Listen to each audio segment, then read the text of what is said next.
జీవ మార్గం అంటే ఎవరైతే బుద్ధిమంతులుగా ఉంటారో ఆ పరమునిపై జీవ మార్గం కనుగొంటారు.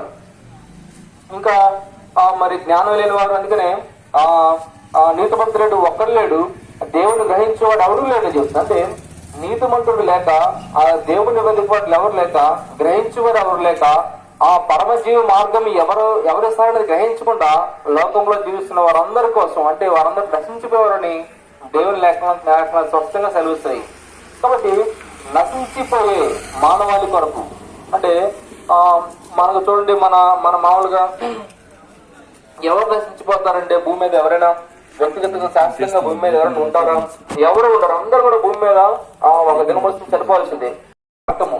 అందుకని యేసుక్రీస్తు ప్రభువారు ఎందుకు వస్తున్నారు భూమి మీదకి? నశించిన దానిని వెనక రక్షించుటకు. అందుకే దేవుడు ఎందుకు వస్తున్నారు భూమి మీద? నశించిపోయే మానవాళి ఆ భయంకరమైన పాదాలని తప్పించబడాలని యేసుక్రీస్తు ప్రభువారు భూమి మీదకి వస్తున్నారు. అందుకనే ఈ యొక్క దేవుని యొక్క యేసుక్రీస్తు ప్రభువుకి వచ్చిన ఈ పండుగ అంటే క్రిస్మస్ ప్రపంచ దేశాలు, అన్ని దేశాల్లో చేసుకుంటారు యేసుక్రీస్తు ప్రభువు పుట్టినది. కొన్ని పండుగలు అయితే కొన్ని రాష్ట్రాలకు, కొన్ని ప్రాంతాలకు పరిమితమైంది.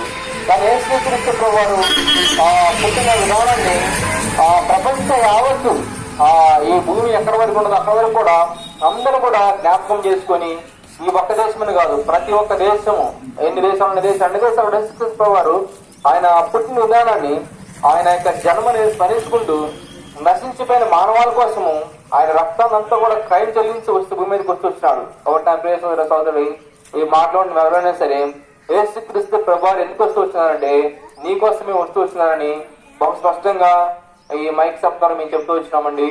కాబట్టి నా ప్రియ సోదరుడు, నువ్వు ఎవరైనా సరే యేసుక్రీస్తు ప్రభువాని సొంత రక్షణ మిగిలించకపోతే ఆ భయంకరమైన నరకమండి. కాబట్టి నా ప్రియ సోదర యేసుక్రీస్తు ప్రభువాని హృదయంలో చేర్చుకుంటే చాలు. ప్రభువాని పాపిని నన్ను క్షమించి మీ రక్తంతో కడుగని ఒక చిన్న మాట ఉండే చాలు. నశించిపోయే మానవాళి కోసం వచ్చిన దేవుడు ఖచ్చితంగా దేవుడు కూడా క్షమించి ఆ గొప్పదైన పరమరాజ్యానికి వాసులు చేస్తాడు. మేము ఎక్కడి నుంచో రాలేదండి, మేమే ఇక్కడ బేతనీయ ప్రార్థనా మందిరం, ఇదే రోడ్లో బేతనీయ ప్రార్థనా మందిరం ఉంది, అక్కడి నుంచి వచ్చి వచ్చినాము. కాబట్టి ప్రతి ఆదివారం ఉదయం 10 గంటలకు ఆరాధన పరిస్థితి జరుగుతుంది. మిమ్మల్ని అందరినీ కూడా ప్రేమతో ఆహ్వానిస్తున్నాము. ప్రవేశిస్తే విశ్వాసం ఉంచము, అప్పుడు నేను నీ ఇంటి వారును గొప్ప రక్షణ పొందుదురు. ఈ స్థలం విడిచి మీకోసం చిన్న ప్రార్థన చేస్తామండి.